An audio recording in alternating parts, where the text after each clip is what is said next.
This is Pranav, and this is Lab 2, the charge tape revisited.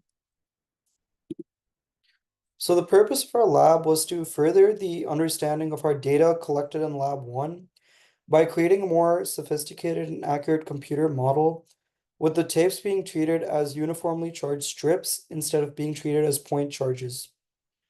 So a couple of the fundamentals I used were Coulomb's law to get the electric force and the field between two particles. And then I also used some of the fundamentals from Newton's laws, like force equals ma, and that the net force on an object is equal to the sum of its forces, as well as a calculation for the force of gravity here. And the concept of superposition was also used to get the electric charges, since the tape was divided into multiple parts, and that concept was used to get the final result. So a slight preview and the assumptions we made. It was found that the force of gravity is equal to the force of electricity, which was 1.96 e to the negative 3. And we also found that the charge on each tape is 1.45 e to the negative 8. And that using superposition of segments of the tape provided a much different and more accurate result than treating the entire piece of tape as a point charge. And some of the assumptions I made was that air resistance is negligible. I assume the two tapes are in a closed system. The tapes are represented as uniformly charged strips, and that each tape had approximately the same charge and charge distribution.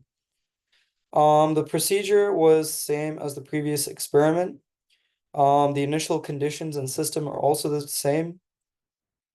And the observations are also the same. We found that the two tapes repelled each other and that the tapes were positively charged.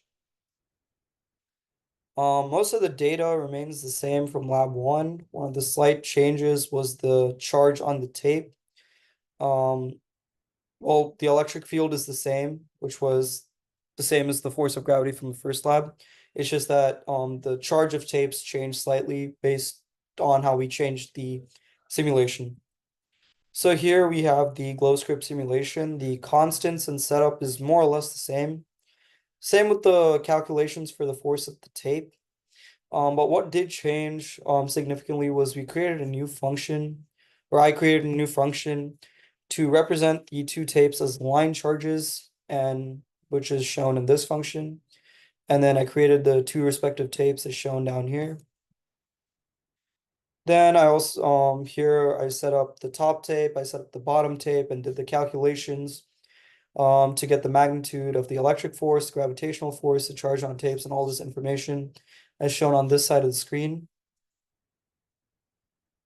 So for the conclusion, what if I had modeled each of the tapes as a single point charge like the previous lab?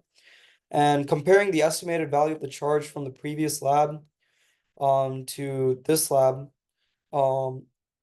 I saw that I was able to generate a much more accurate and representative simulation of the charges on the tape. And there was a slight change in the magnitude of electric charge calculated. Lab 1 showed that the result was 1.37 to times 10 to the negative 8 power. But now there was a slight difference at 1.45 tenth to the negative 8 power.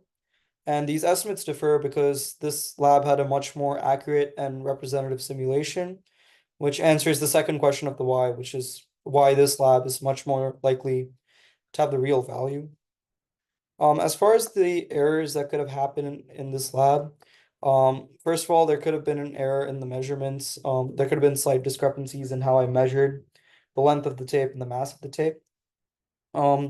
As far as the experiment itself, there could have been some transfer of electrons and like humidity and environmental factors, which could have impacted the charges on the tapes. And there was also a chance that the charges are not evenly distributed on these tapes, which is a key assumption we make in this lab.